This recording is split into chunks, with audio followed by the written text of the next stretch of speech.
Genial, pues nada, bienvenidos a todos una tarde más. Iba a decir que ya estábamos a la mitad, pero todavía no. Después de este taller ya sí que habremos pasado ya tres talleres, pero bueno, ya sabéis que son son sesiones de 7 talleres de distintos ámbitos de lo que es la protección de datos que imparten abogados muy especializados en la materia. En este caso vuelve a ser el turno de Ramón y Cajal, que como sabéis habría esa sesión del RAT que, con María Luisa, quien también está conectada. Pero en esta ocasión será Pablo Tena, abogado de este despacho, quien nos vaya a orientar un poco o explicar todas aquellas cuestiones relacionadas con los derechos de los afectados. Él es el protagonista hoy. Sabéis que esta sesión la tendréis luego disponible para aquellos puntos que no queden del todo claros en este ratillo que tenemos juntos y que dentro de 2 semanas tendremos esa sesión de resolución de dudas, pues para un poco lo que nos cuente ahora Pablo que tenemos que hacer como tarea para dentro de 15 días, resolver todas las cuestiones que hayan surgido con motivo de los modelos, que como siempre tendréis en ese correo que manda María después de las sesiones. Así que nada, le cedo la palabra a Pablo para que empiece cuando quiera. Muchísimas gracias a los dos una vez más. Muchísimas gracias, Lola y María. Nada, pues en este tercer taller, como ya sabréis, vamos a tratar el ejercicio de derecho de los afectados, y veremos temas, ya no solo también prácticos, sino también teóricos, ¿no? Pues qué derechos están reconocidos por la normativa, qué canales, etcétera, ¿no? La primera sesión es hoy y tendremos la sesión práctica el próximo 17 de marzo. Como pasó en otros talleres, pues en este de aquí habrá una tarea práctica que explicaré al final. Como documentos que se os entregarán, será por supuesto pues esta presentación, luego un documento Word que acompañará algunos de los puntos que explicaremos en este taller y luego un modelo de política de ejercicio de derechos, ¿vale? No quería dejar pasar la oportunidad de volver a explicar algunos de los conceptos de protección de datos que considero más relevantes a la hora de explicar el ejercicio de derechos. El primero de ellos es, ¿qué es un dato de carácter personal? Esto, y siento ser repetitivo, pero cobra bastante importancia en prácticamente todos los talleres. Sabemos que está recogido en el artículo 4.1, que el artículo 4 es el que define las definiciones en el reglamento y nos dice que es toda información sobre una persona física identificada o identificable. Se considera al afectado a la persona física identificada de toda persona cuya identidad pueda determinarse directa o indirectamente, en particular mediante un identificador, como por ejemplo nombre, número de identificación, datos de localización, etc. Ya se explicó en el primer taller qué es un dato de carácter personal y qué no. Bueno, pues simplemente por recordar, por ejemplo, Ramón y Cajal, abogados, sociedad limitada profesional, no es un dato de carácter personal. Sin embargo, Pablo Tena, que sería mi nombre, pues sí que lo es. Otro de los conceptos que quería recordar es el concepto de responsable del tratamiento y de encargado del tratamiento. Vemos también que están incluidos en las definiciones del artículo 4 del reglamento. ¿Qué entendemos por responsable del tratamiento? Bueno, pues aquella persona jurídica en vuestro caso, ¿vale?, que determine los fines y medios del tratamiento. Aquí ponemos un ejemplo que es una ONG, es responsable del tratamiento de la gestión del personal, gestión de actividades de voluntariado, formación del personal, etc. Y en contraposición, un encargado del tratamiento es aquella persona física jurídica que trate datos personales por cuenta del responsable del tratamiento. El típico ejemplo es aquel proveedor de servicios que tramita las nóminas de los empleados, ¿vale? Otro de los conceptos que quería resaltar y que también se explicó en el taller número 2 es el principio de información y transparencia, que no solo viene recogido en el artículo 5, que es donde se encuentran los principios generales del tratamiento, sino también en el artículo 12. En concreto, la parte que más me interesa son los apartados 2 y 3, ¿no?, que hacen mención al ejercicio de derechos. En concreto, se nos dicen tres aspectos muy relevantes, ¿no? El primero de ellos es que el responsable del tratamiento facilitará al interesado el ejercicio de sus derechos. Otro de los puntos es que el responsable no se negará a actuar a petición del interesado con el fin de ejercer sus derechos. Y por último, que el responsable del tratamiento facilitará al interesado información relativa a sus actuaciones. Es decir, debemos facilitar al interesado que pueda ejercer esos derechos, que no nos podemos negar, y si nos negamos debemos demostrar por qué no estamos en condiciones de no poder atender esos derechos.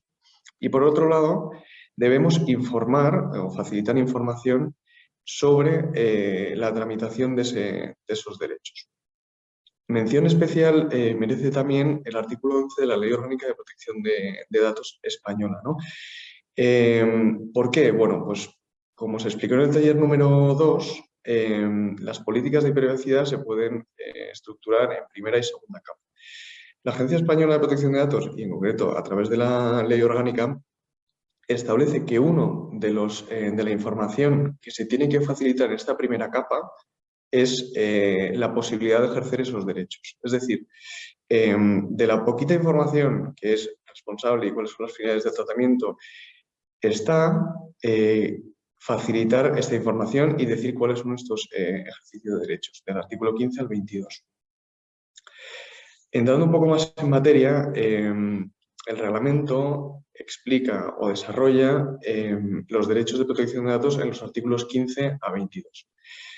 Aquí existe una diferencia con la anterior normativa que, como recordamos, ha sido derogada y se ha sustituido por el Reglamento General de Protección de Datos y la Ley Orgánica. Antiguamente solo existían lo que llamábamos derechos ARCO, y que era el derecho de acceso, rectificación, cancelación y oposición. Con la nueva normativa se han ampliado estos derechos, como veis aquí, hasta un máximo de, bueno, hasta un máximo no, pero hasta 7. Y es lo que llamamos derechos ARCO Plus. Antes de explicar cada uno de ellos, sí que me gustaría explicar un poco cuáles son las características de los derechos de protección de datos. En primer lugar, hay que decir que su ejercicio es gratuito, ¿vale? Nosotros, como responsables del tratamiento, no podemos exigir una contraprestación por regla general al ejercicio de estos derechos. ¿Qué sucede si las solicitudes de ejercicio son manifiestamente infundadas o excesivas? Por ejemplo, que son de carácter repetitivo. Un interesado nos pide constantemente, a lo largo de muchísimo tiempo, bueno, pues acceder a sus datos. Bueno, pues, ante estos supuestos, el responsable sí que puede cobrar un canon, ¿vale? Proporcional a los costes administrativos soportados o bien negarse. Es muy importante, y lo veremos en otro de los puntos que caracterizan a estos derechos, que hay que informar de esta oposición, ¿no? Siempre hay que, como decíamos, lo veíamos en la explicación del artículo 12. Otro de los puntos importantes y fundamentales, ¿no? Es el plazo que tiene el responsable para atender estos derechos. Bueno, pues este plazo, que antiguamente era de 10 días, salvando el derecho de acceso, ahora es de un mes, ¿vale? Aunque si por la complejidad o número de solicitudes no podemos atender ese derecho en el plazo de un mes, podemos informar y deberemos informar al interesado de que vamos a prorrogar hasta un máximo de 2 meses. Si el responsable no da curso a la solicitud, como decíamos, informará a más tardar en un mes de las razones de su no actuación y la posibilidad de reclamar ante la autoridad de control. Es decir, podemos retrasar, podemos atender ese derecho, ¿no? Dar contestación a ese derecho. No obstante, sí que tenemos un mes para poder dar esa información y decir, oye, por X razones, ¿no? Por complejidad, número de solicitudes, no vamos a poder atender este derecho en el plazo de un mes. La normativa nos permite prorrogarlo hasta 2 meses más. Estos son los motivos, ¿vale? Y sobre todo, dar posibilidad de reclamar a la Agencia Española de Protección de Datos. Como decíamos, el responsable está obligado a informar sobre los medios para ejercitar estos derechos y esto lo veíamos claramente en el taller número 2, ¿no? Con las políticas de privacidad. Se debe informar de cuáles son los medios, cuáles son los canales, si es un correo electrónico, si es una dirección postal, etcétera. Estos medios deben ser accesibles y no se puede denegar este acceso por el solo motivo de que optes por otro medio. Al final de esta presentación veremos casos prácticos sacados de resoluciones de la agencia en la que este es uno de los casos que se verá. Básicamente, por mucho que un interesado ejerza un derecho por uno de los canales que nosotros no hemos establecido, en ningún caso o no contestaremos o sobre todo denegaremos. Luego veremos qué es lo que hay que hacer, ¿vale? Si la solicitud se presenta por medios electrónicos, la información se facilita por estos medios cuando sea posible, salvo que el interesado solicite que sea de otro modo. Por otro lado, el interesado puede ejercer los derechos directamente o por medio de su representante legal o voluntario. Y por último, cabe la posibilidad de que el encargado sea quien atienda la solicitud por cuenta del responsable, si ambos lo han establecido así en el contrato de encargado del tratamiento. En otros de los talleres, en concreto en el taller 4, veremos cómo se regula la relación entre responsable y encargado, ¿vale? Entonces, lo que nos dice la normativa es que sí que cabe la posibilidad de que el encargado atienda este ejercicio de derechos, pero habrá que regularlo en el contrato. Entrando ahora mismo ya en el ejercicio de derechos, el primero de ellos es el derecho de acceso, que viene regulado en el artículo 15 del Reglamento General de Protección de Datos. ¿Qué nos dice este artículo? Bueno, pues que el interesado tiene derecho a obtener del responsable de tratamiento confirmación de si se están tratando o no sus datos personales. Y si se están tratando, se deberá dar acceso a estos, ¿no? Con la siguiente información. Finalidades del tratamiento, que como veíamos y se explicaron ya en el taller 2, es decir, para qué estamos utilizando esos datos. Las categorías de datos personales que se tratan, es decir, si son datos básicos, tipo nombre, apellidos, dirección de correo, o bien si están tratando de datos especialmente protegidos, que ya visteis en el primer taller y en los cursos del año pasado, bueno, que son aquellos datos que son más sensibles, ¿no? Y necesitan una protección más alta, como pueden ser los datos de salud.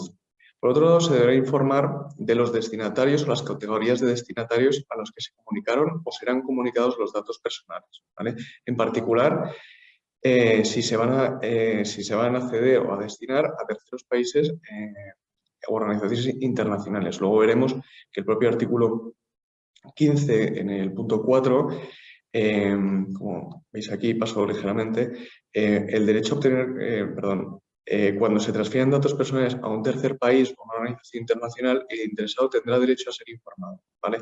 Ya no solo de terceros, sino además si se va a realizar una transferencia internacional de datos, que como ya sabéis es aquella cesión de datos que está a países que están fuera del espacio económico europeo.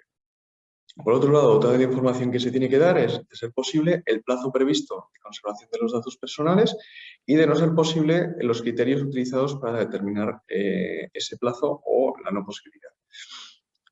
La existencia del derecho a solicitar del responsable la rectificación o supresión de estos datos que hemos accedido.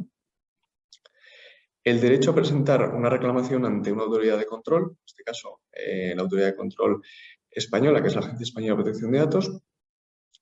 Cuando los datos personales no se hayan obtenido del interesado, cualquier información disponible sobre su origen. Es decir, muchas veces nosotros tratamos datos que no hemos recibido directamente del interesado. O sea, que no, por ejemplo, no ha hecho un registro para que nosotros tengamos esos datos. Por ejemplo, para el envío de newsletters, a veces se compran o se contratan bases de datos y se envían a personas que están en esas bases de datos. Bueno, y por último, el interesado deberá obtener información sobre la existencia de decisiones automatizadas, incluida la elaboración de perfiles, ¿vale?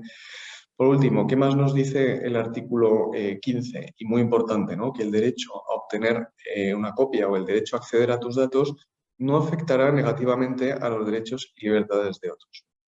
Sobre todo en el derecho de acceso, en el que bueno, pues datos personales de terceros, tanto de nuestra organización como de otras, se pueden ver involucrados. Por ejemplo, en un proceso de selección, pongo un ejemplo, ¿vale?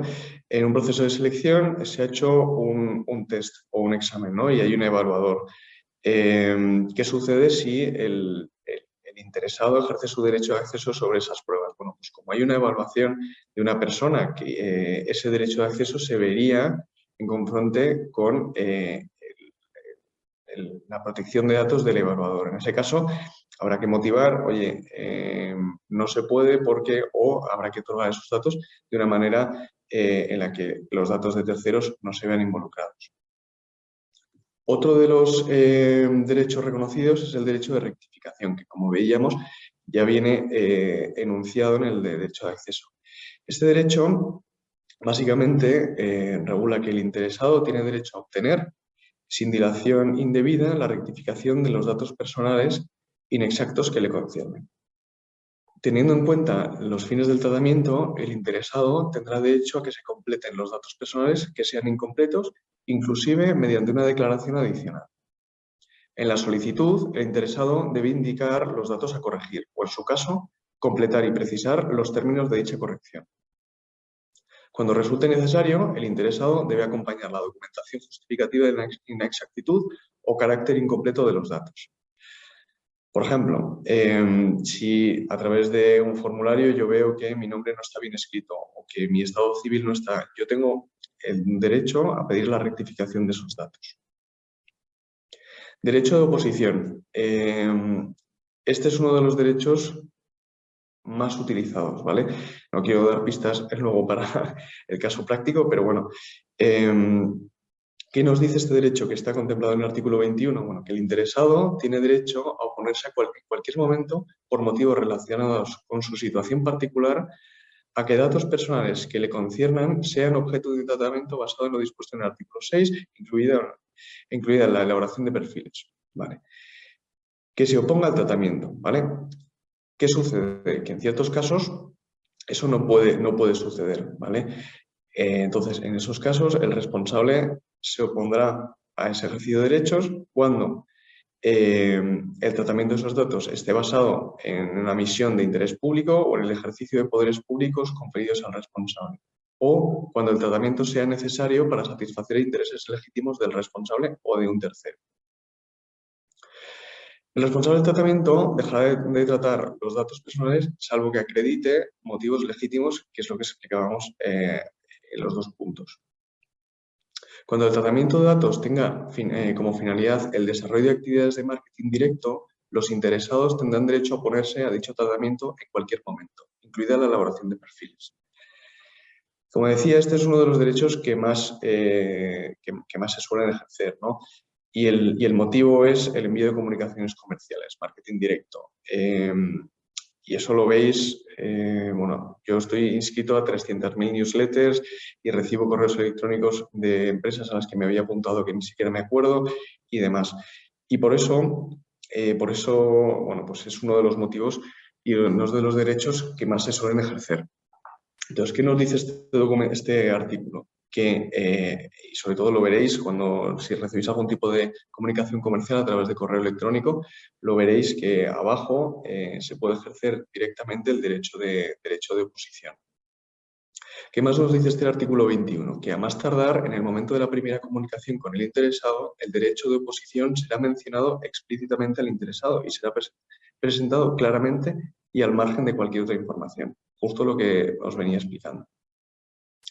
Cuando los datos personales se traten con fines de investigación científica o histórica o fines estadísticos, el interesado tendrá derecho a oponerse al tratamiento de datos personales que le conciernen, salvo que sea necesario para el cumplimiento de una misión realizada por motivos de interés público.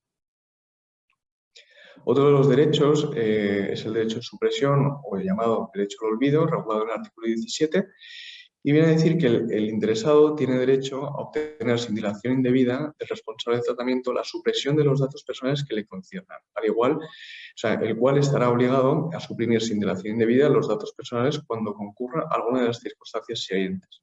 Los datos personales ya no sean necesarios en relación con los fines para los que fueron recogidos, el interesado retire el consentimiento en que se basa el tratamiento y no exista otra base de legitimación, cuando el interesado se oponga al tratamiento y no prevalezca otros motivos legítimos para el tratamiento, cuando los datos personales se hayan tratado ilícitamente, en aquellos supuestos en los que los datos personales deban suprimirse para el cumplimiento de una obligación legal establecida por el derecho de la Unión o de los Estados miembros, y en aquellos casos en los que los datos personales se hayan obtenido en relación con la oferta de servicios de la sociedad de la información. Por ejemplo, en el caso de vía de comunicaciones comerciales.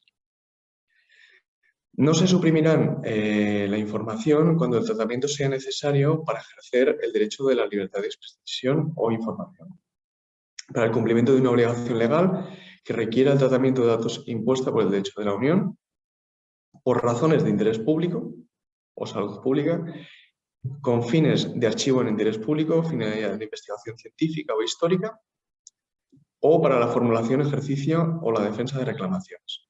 Uno de los, como ejemplo de supuestos en los que no se puede atender correctamente el derecho de supresión es, bueno, pues, por ejemplo, en mi caso, si yo a Ramón y Cajal Abogados le ejerciese el derecho de supresión. Evidentemente, Ramón y Cajal no pueden suprimir mis datos de carácter personal porque yo soy un empleado de Ramón y Cajal, ¿vale? Entonces existe una obligación legal por parte del responsable del tratamiento, que sería Ramón y Cajal, de mantener esos datos, por motivos también para pagar nóminas, temas de salud, etc. ¿Vale? Entonces hay ciertos supuestos de nuestro día a día en los que, bueno, pues no se puede atender este derecho de supresión. Otro de los derechos es el de limitación del tratamiento. El interesado tendrá derecho a obtener del responsable del tratamiento la limitación del tratamiento cuando se cumpla alguna de las condiciones siguientes. El interesado impugne la exactitud de los datos personales, el tratamiento sea ilícito y el interesado se oponga a la supresión de los datos personales, el responsable ya no necesite los datos personales para las finalidades de las que fueron recabados, pero el interesado los necesite para la formulación o el ejercicio o la defensa de reclamaciones. O cuando el interesado se haya opuesto al tratamiento mientras se verifica si los motivos legítimos del responsable prevalecen sobre los del interesado.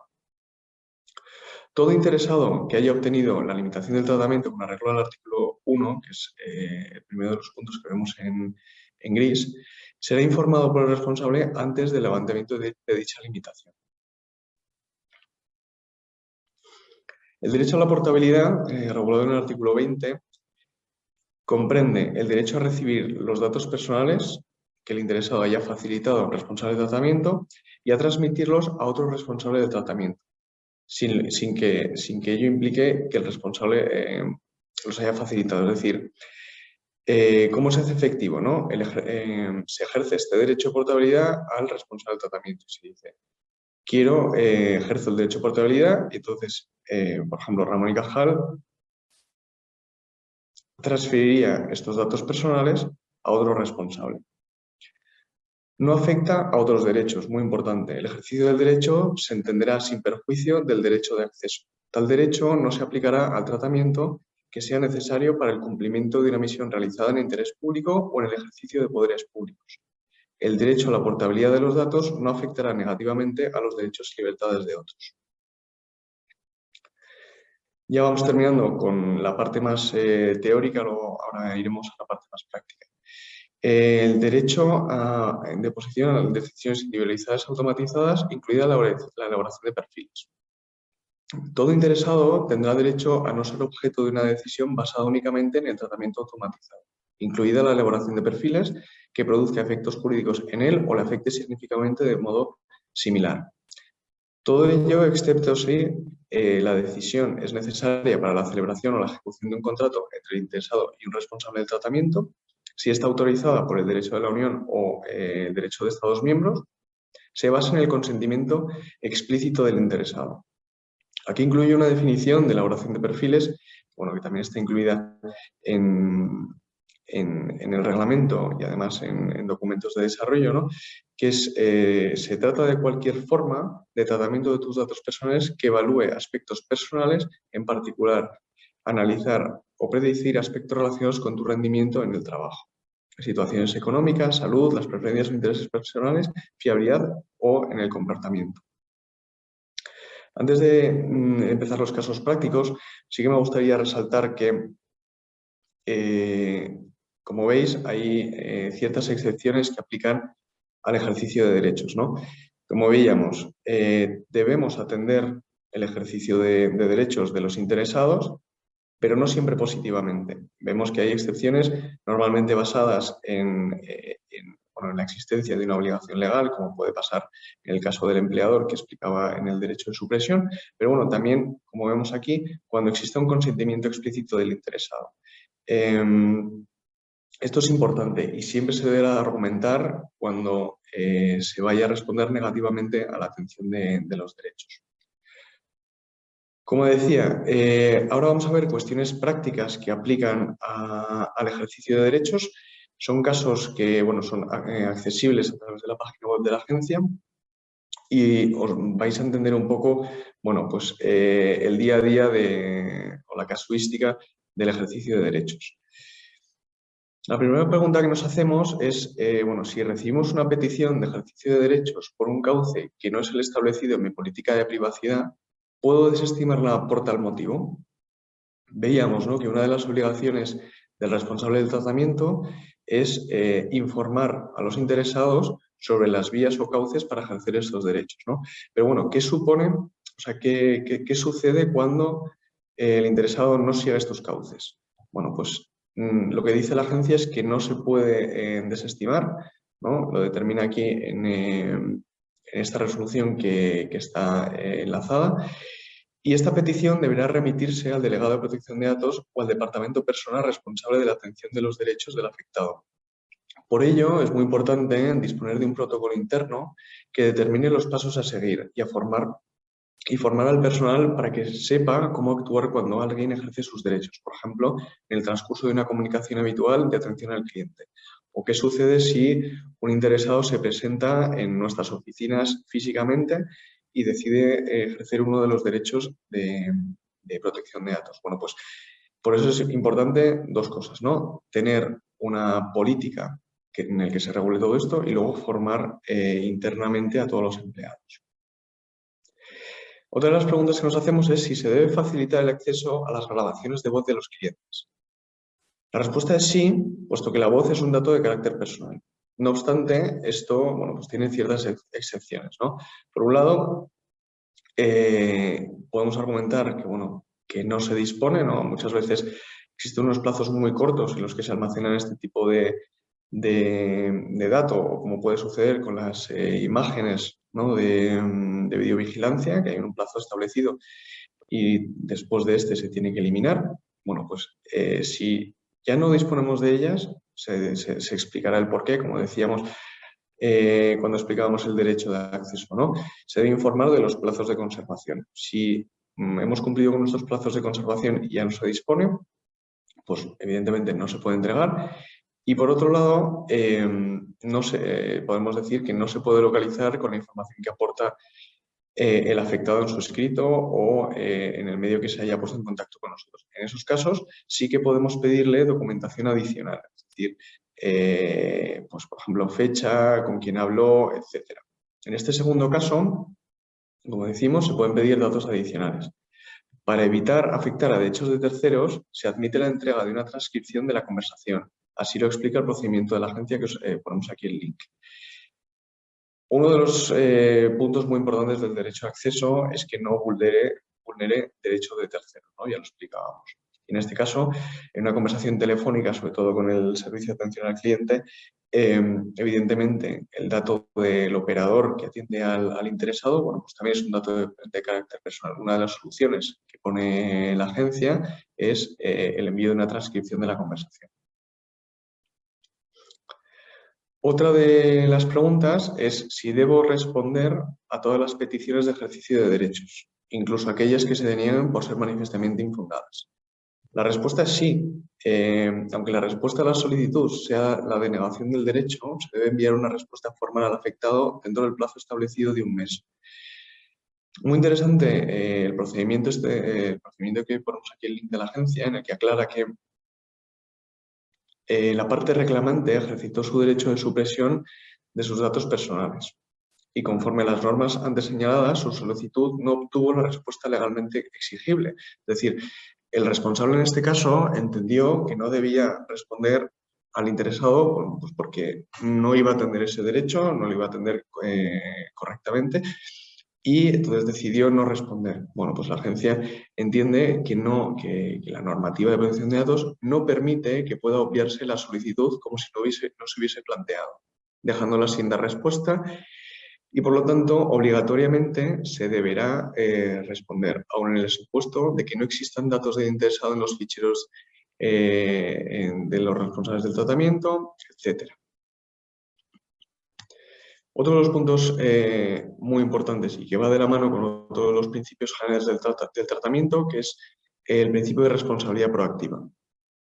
¿Tengo que probar que he atendido una solicitud Arco Plus? Bueno, la respuesta es que sí, ¿vale?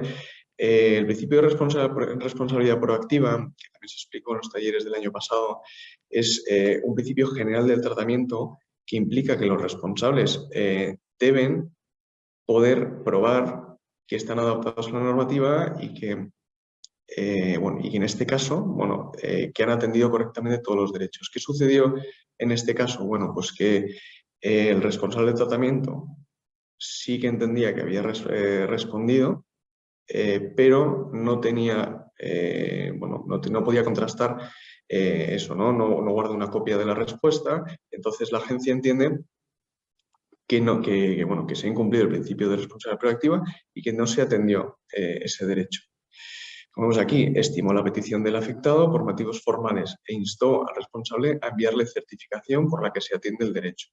De esta resolución podemos sacar dos conclusiones básicas. La primera de ellas es que, bueno, nunca es tarde para atender las solicitudes de un afectado, incluso cuando se nos haya pasado el plazo de un mes por cualquier motivo,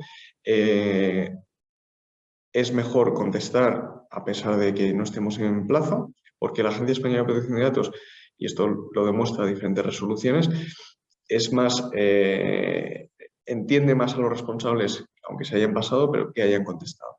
Y la segunda de ellas es lo que decíamos antes, ¿no? El principio de responsabilidad proactiva obliga al responsable no solo a cumplir con la obligación, sino a estar en condiciones de demostrar que cumple. Por este motivo, la generación de evidencias, registros Excel, logs informáticos, políticas debidamente aprobadas, adquiere una gran importancia en el Reglamento General de Protección de Datos. En estos supuestos es básico tener un registro en el que se reflejen qué derechos se han recibido y cuándo se han atendido, ¿vale? Se puede hacer a través de un Excel, pero sí que es bastante importante tener este documento para poder probar bueno, pues que se atendieron estos derechos. Ahora bien, ¿significa esto que debemos responder siempre a los afectados por burofax o correo certificado con el consiguiente gasto? No necesariamente. Ya hemos visto que preferiblemente se hará por medios digitales, pero bueno, dependiendo del contexto, se puede responder, por ejemplo, por correo electrónico. Entra dentro de lo razonable esperar que si la Agencia Española de Protección de Datos admite como prueba el ejercicio del derecho un correo electrónico enviado por el afectado, también va a admitir como prueba de su atención un correo electrónico enviado por el responsable del tratamiento. Es más, en muchos casos no se dispone de una dirección física, solo de un correo electrónico del afectado. Enviar un burofax implicaría recoger, o sea, asumir unos datos adicionales en los supuestos en los que solo tengamos una cuenta de correo electrónico. Una buena práctica puede ser responder las peticiones por el mismo medio por el que llegan, salvo que el afectado me pida otra cosa, hemos comentado antes, ¿no? Que se admite la prueba de usuario, debe admitir la mía. Es decir, si a mí me envían un correo electrónico, bueno, pues debería ser admisible que yo enviase un correo electrónico. No obstante, siempre hay excepciones. Ahora mismo, bueno, pues se nos ocurren dos aquí, ¿no? Que el medio sea inseguro a todas luces, por ejemplo, enviar una historia clínica por correo electrónico. En estos casos, al menos tendremos que advertir al usuario de dicha circunstancia. Y por otro lado, que el contenido de la petición me interese contestarla por burofax. Por ejemplo, pues para poder demostrar bueno, pues una negligencia, una cosa por el estilo, ¿no? Para darnos más formalidad a la atención del derecho. Y hasta aquí la parte teórica. Ahora, si queréis, podemos abrir el turno de preguntas. Sí que me gustaría bueno, pues explicaros de qué va a tratar el taller, el segundo de los talleres. Se os va a pedir... Que no sé si Sí, quieres, Pablo, digo, eso te iba a decir, digo, no sé si quieres compartir sí. el otro, el de instrucciones o, vale, lo tienes aquí, genial, vale, Em, va. ¿Quieres que comparta el otro material? No, lo que, vamos, lo que a Sí, ti venga. más cómodo te sea para ver exactamente Sí, si, ¿no? Un poco orientar, si están ahí las vale, instrucciones claras, lo que tú prefieras. fenomenal. Eh, eh, Perdonad.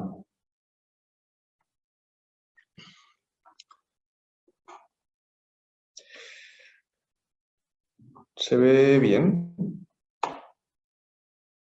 Ahora mismo estamos viendo la presentación. Aún, vale. A lo mejor tienes que dejar de compartir la pantalla y volver y seleccionar entonces la pestaña de Word. Espera. Ahora puede ser, ¿no? Sí, ahora perfecto. Lo que pasa es que igual se ve un poco pequeño.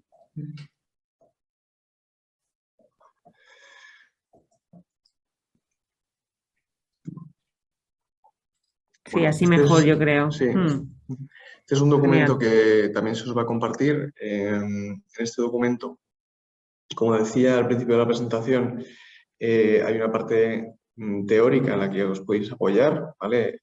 Los conceptos básicos que hemos presentado al principio y que son de bastante relevancia, como el que es un dato de carácter personal, la diferencia entre responsable y encargado del tratamiento, qué es o sea, o quién es el afectado y el interesado, concepto de tratamiento de datos, ¿vale? Otro de los puntos bueno, que merece especial atención son las características de los derechos, ¿vale? Que es, esto lo podéis encontrar también en la web de la agencia y en la presentación. Y por último, el marco legal. La descripción del caso práctico, ¿vale? Hay que contestar al siguiente ejercicio de derechos, ¿vale? Bueno, pues lo veis, ¿no? Soy donante de una ONG desde hace años. Creo que perdona, bueno, creo que me he equivocado de documento. Bueno, creo que me he equivocado de documento, pero no pasa nada, porque básicamente lo que hay que hacer es redactar una política de ejercicio de derechos y que tendréis un ejemplo y un modelo, ¿vale? Para vuestras organizaciones. Y por último, redactar una serie de modelos a aquellos ejercicios de derechos que os parezcan más relevantes. Y bueno, eso es básicamente todo. No sé si quieres que comparta Sí, la... ¿quieres que comparta yo el otro Word? Creo que Sí, tengo la igual versión de mejor. otro. Sí, vale, voy. Sí. Lo comparto. Buena pregunta, sí. Y así quizá mejor. Disculpad, ¿eh? Estoy abriendo.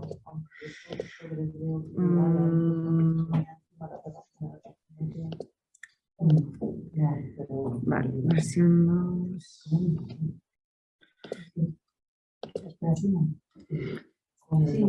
Vale, es este, ¿no? Sí, Vale. Esta basa en... ¿Aquí? efectivamente, eso es. No sé por qué no lo tengo yo en mi carpeta. Perdonad.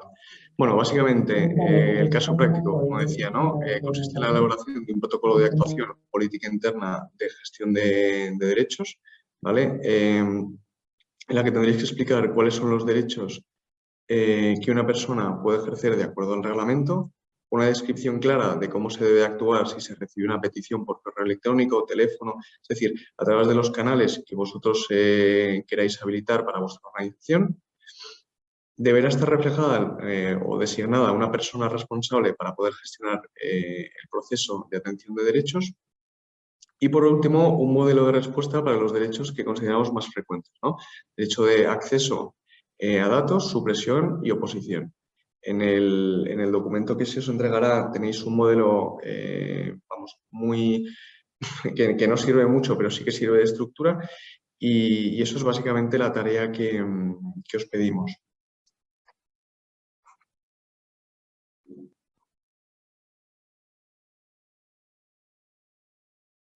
No sé si quieres que muestre, creo que mandabas también una política, ¿no? ¿La Sí, comparto?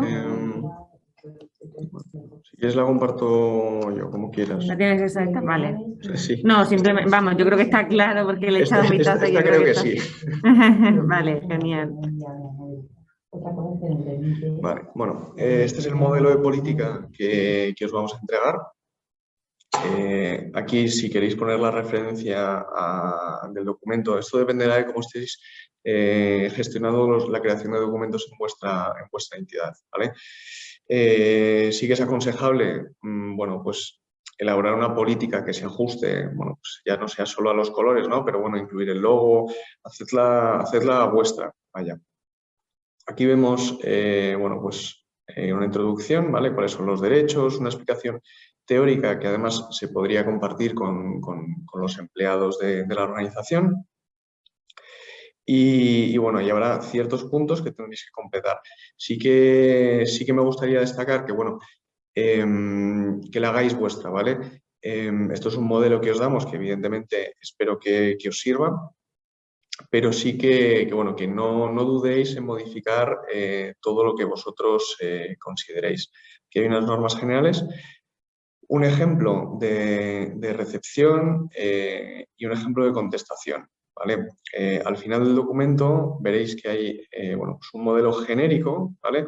En el que, bueno, pues veis que os servirá simplemente de esquema. Y por último, un modelo de hoja de registro que, como os decía en el taller, ayuda mucho para poder demostrar o que cumples con ese derecho de responsabilidad proactiva.